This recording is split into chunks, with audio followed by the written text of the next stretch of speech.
yan. Puno na national tree ng Pilipinas starts with letter N. Ray. Niyog. Hindi. Matigas to. Matigas. Niyug. Hindi siya namumunga. Niyog na baog. Matigas, hindi namumunga. Tapos, nakikita lang ito sa mga virgin forest. Go, Marina! Virgin coconut oil. Puno nga, puno. Ano? Virgin coconut tree. Puno to, puno na malaking malaki. Sa sobrang laki nito, kapag pumunta ka sa ilalim, pwede kang magpalamig. Go! Ice buko. Inig mabuti, sino ang nakapatay kay Magellan? Ang initials niya ay LL. Marina! Lito lapid. Ano ka ba? Hindi Pampanggenyo ang tinutukoy ko. Taga Cebu, Cebuano. Alam mo yan. Leto, lapid. Ano ba? Inuulit-ulit ang pangalan ng taong ito. Inuulit-ulit. Go! Leto, lapid, lapid. Maikli lang yung pangalan niya para nickname lang. Go! Lot-lot. Nung pinatay nila si Magellan, marami siyang kasama. Lot and friends.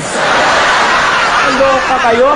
The correct answer is Lapu-Lapu. Ah, Lapu-Lapu and friends. Ang ibon na to ay ang national bird din ng Pilipinas. Starts with letter M. Ray. Manok. Hindi. M ang simula, A ang dulo. Ano? Manoka. Kulay brown nito. Kulay brown. Ano? Litson manoka. Hindi. Ano ka ba? Brown nito na maliit na maliit. Go! Chicken cubes. Maliit na brown na may pakpak. Chicken cube with wings. At kailan pa nilagay sa panty ang chicken cube? National bird ng Pilipinas. Ang sagot ay manok na bata. Walang masyadong natawa. Saan tayo madalas pumunta pag summer para maligo? It starts with a letter B. Ray. Banyo. Ay nako, hindi. Pag pumunta ka dito, maaarawan ka. Marina. Bubong. Hindi.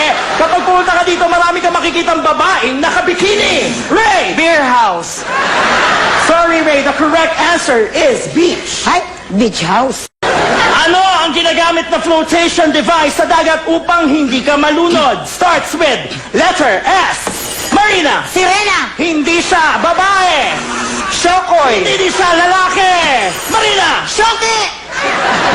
Ang tamang sagot ay styrofoam. Hello? Salbabido kaya yun. Alam mo pala, bakit hindi mo sinagot? Eh di sana sinabi mo sa, hindi S. O nga.